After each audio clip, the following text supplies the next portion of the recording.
Nah,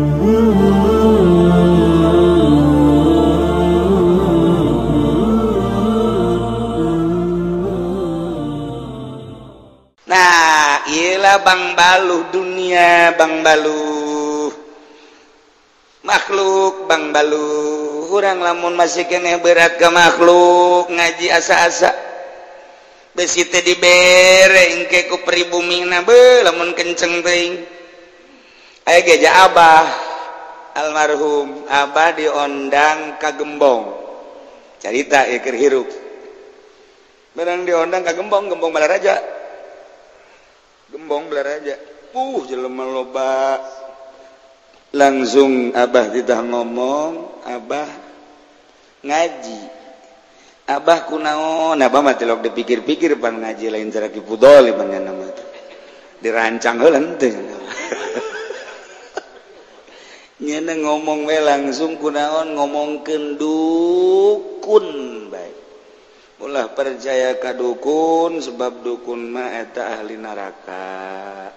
Urang ulah osok ka dukun lamun tatamba teh. Yuh, ngaji teh nyaritakeun dukun bae. Masya Allah barang balik di mobil supir ngomong, Kiai, eta teh tadi nu ngundang Kiai dukun al hikmat. Yeh.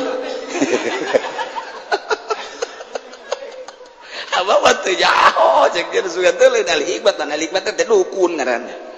Masya Allah cak abah teh lah kajeun lah cak Allah ngagerakeun kos kitu. Tuh abah mah kos kitu tah. Jadi tapi eta tobat akhirna tah. Tobat. Moal aku laceun lah eureunan ngahikmat tah Kiai. Barang Kiai ngomong kos kitu nya sieun kula mah eureun lah ngahikmat tah eureun ngahikmatna. Tuh lantaran ikhlas ngomongna. Nah, diondang deui ku hiji jelema rentenir. Gagah jasa. Teu nyaho abah mah teu nyaho eta teh rentenir. Abah ngabahas tentang renten. Engke tukang renter mah di akhiratna beuteungna bakal 7 lapis. Gede segede gunung Uhud.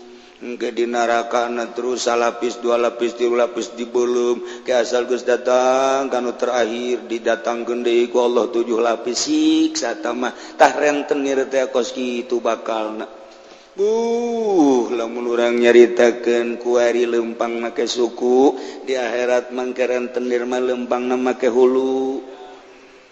Ayat anu ngomong emang bisa gitu lempang make hulu sakumaha Allah ngabisakeun lempang make suku babarieun Allah mangke di akhirat lempang make hulu engke ge rentenir jelema-jelema nu sok muksi nu sok pajak di akhirat teh dibalikeun urang mah lempang make suku di akhirat ahli pajak nu sok ngadaharan pajak termasuk kiai anu sok dibere ku tukang pajak.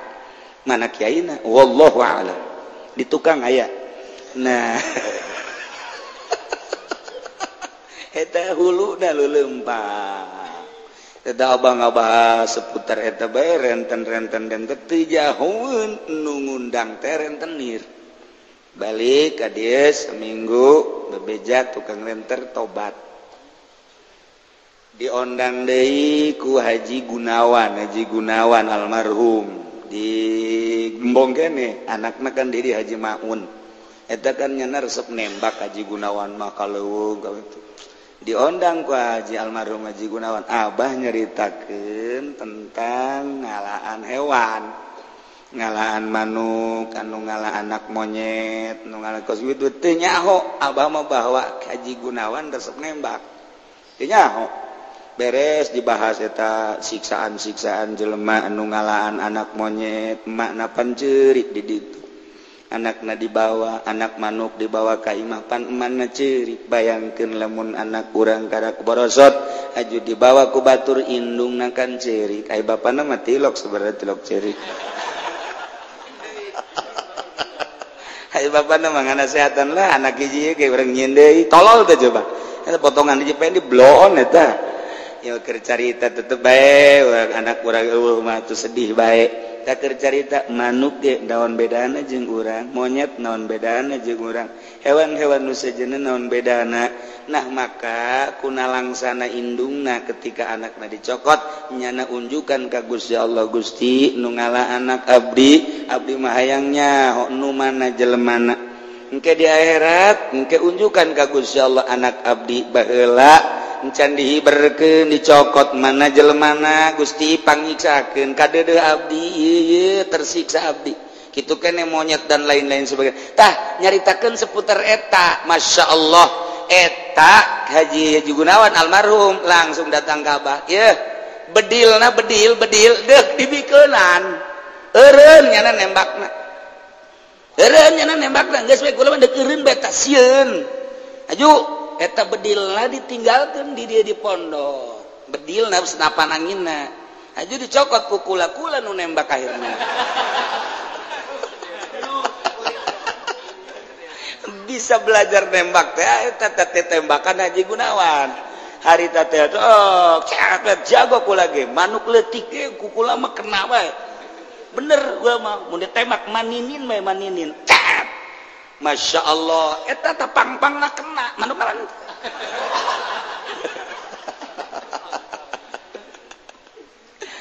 belajar nembak garita terus ka belah diri kajahoan gua apa ai batur tobat ai sia nembak datang ka kuari bedil aya keneh di dia mah di dia besi aya besi hayang bedil gua udah boga di eta bedil mahal bedil Bunyamin kan hebatnya sih aya kuari ge ngan kulantaran geus berkaramat jadi mahal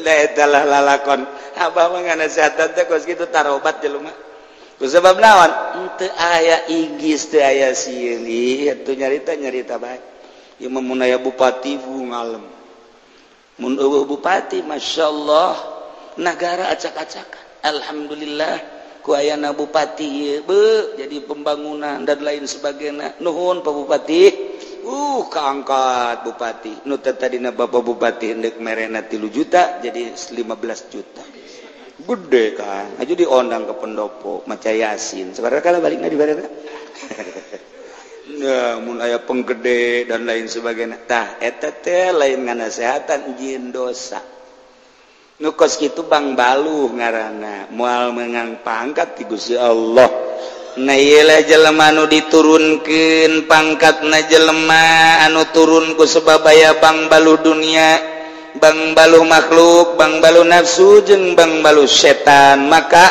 beresan geura ku urang lalaunan seringan muraqabah jeung tafakur teureum urang mata ieu bukakeun mata hate urang sok renungkeun ku urang hirup ti saha ti Allah boga hirup ti Allah henteu ka mana henteu ka Allah mun geus ka Allah bakal ditanya siap henteu urang ketika ditanya ku Allah ngajawab pertanyaan-pertanyaan Allah sabaraha taun sia ku aing dibere umur kemudian dibere dunia pakai naon ku aing dibere ilmu pakai naon ku aing nah eta urang kudu siap jawaban di hareupeun Allah renungkeun ku ketika kurang direnung engke bakal setik ngipisan engke urang pindah ka resep urang tadina resep dunia kurang bati teresep kadang ngaji jadi resep sanggeus resep tambah yakin sanggeus yakin tambah ngamalkeun eta ngageserkeun kos kitu hasil renungan urang hakikatna ti Gusti Allah Subhanahu wa taala wa amma ma yukhfadu wallah